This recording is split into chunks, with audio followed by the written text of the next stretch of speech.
Well, the ED's work continues, this time in Maharashtra, with ED officials conducting searches and raids at Shiv Sena MP Sanjay Raut's house in Mumbai. This comes after he skipped ED summons twice in a row in connection with an alleged money laundering case. He was summoned on the 27th of July. But at 7 o'clock this morning, the probe agency team, accompanied by CISF officials, reached Mr. Raut's home in Mumbai's suburbs.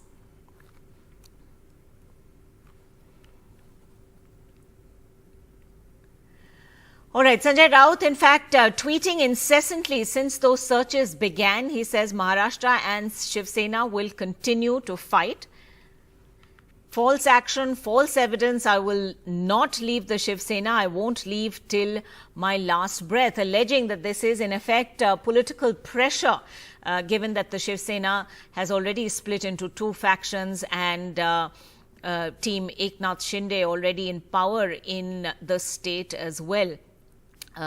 He says, I have no connection with any scam, I swear, by Balasaheb Thackeray. Balasaheb taught us to fight. I will continue to fight for the Shiv Sena.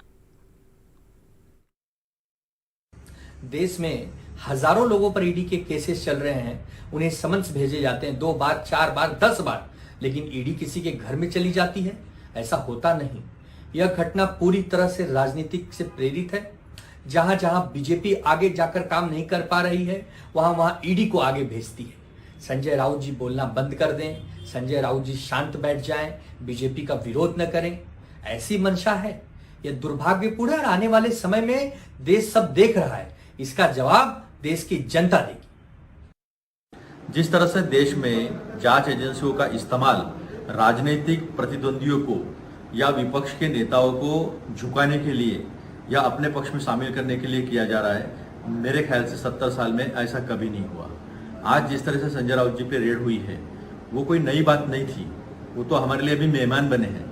अगर किसी विपक्ष के ED नहीं पहुंचती है तो हमें अचरज होता है, आश्चर्य होता है कि ईडी अब तक कैसे नहीं आई।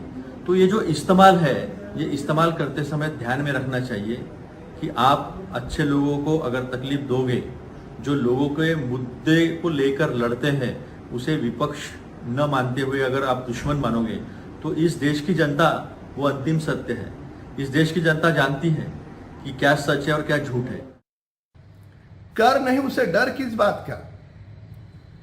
यदि शिवसेना नेता ने कुछ गलत पैसों की धांधली नहीं की है, तो ईडी अफसरों ने जब उन्हें जांच के लिए बुलाया 3 दिन पूर्व, वे क्यों नहीं गए? अफसरों के सवालों से बचने का क्या कारण? उनके पास सुबह, दोपहर, शाम पत्रकार वार्ता करने के लिए समय है, पर ईडी के अफसरों के सवालों का जवाब देने के लिए उनके पास समय नहीं है।